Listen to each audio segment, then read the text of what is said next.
আপনাদেরকে সালাম। আপনারা অনেক অনেক আগে থেকে এসে বসে আছেন, যে বাচ্চা কোলে নিয়ে বসে আছেন, মাথার মধ্যে বৃষ্টি পড়ছে, তো ঠান্ডা লেগে যাবে। হ্যাঁ, দেখেন ছোট ছোট বাচ্চাদের চেহারা দেখে দেখতে পাচ্ছি।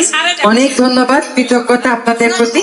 আমি গতবার যখন আসছিলাম ফেব্রুয়ারি মাসে, আপনারা আমাকে বলছিলেন 45 কিলোমিটার নদী বেশি ভাঙ্গে, ওখানে যাতে একটা বাঁধ দিয়ে। আমি সেই প্রকল্পটা আল্লাহর রহমতে অর্থ মন্ত্রণালয়ের সহায়তায় পাশ করিয়ে আসছি। ওটার 19 কিলোমিটারের কাজ হয়ে গেছে, আর বাকি আচ্ছা আর বাকি 26 কিলোমিটারের কাজ এই বর্ষাটা গেলেই শুরু হয়ে যাবে। বর্ষার মধ্যে তো অত কাজ করা যাবে না।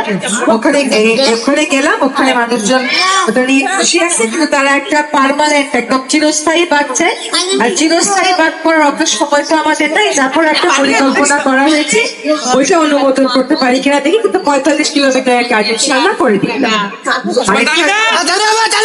আরেকটা হচ্ছে তিস্তা নদী, আপনারা একটা মহাপরিকল্পনা চান, ওইটাও আমরা আমাদের সরকারের মধ্যে আপনাদের সাথে আলোচনা করেছি, এবার বাংলাদেশ সরকারের সাথে আলোচনা করছি, ওটা আমরা চূড়ান্ত করার চেষ্টা করবো।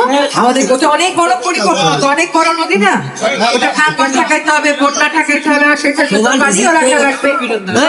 চিন্তা করে আমরা একটা পরিকল্পনা প্রায় চূড়ান্ত করে আসছি।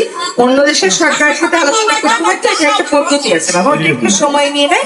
আশা করি আমরা চলে যাওয়ার আগে আপনাদেরকে ওই তিস্তা মহাপরিকল্পনা নিয়ে একটা চূড়ান্ত সুখবর দিয়ে যেতে পারবো। আপনারা দোয়া করবেন আমাদের জন্য, ভালো থাকবেন সবাই। আমার আম্মু আসছে, মা এদিকে এসো। একদম ভাই আমার মা, আমাদের বাড়ি এগুলাই, আমারই বাড়ি এগুলো সব, আমার বাড়ি। দাওয়া থাকলো ম্যাম, সবাই সবাই তিস্তা ধরলার হবে কাম, কৃষক পাবে ন্যায্য দাম।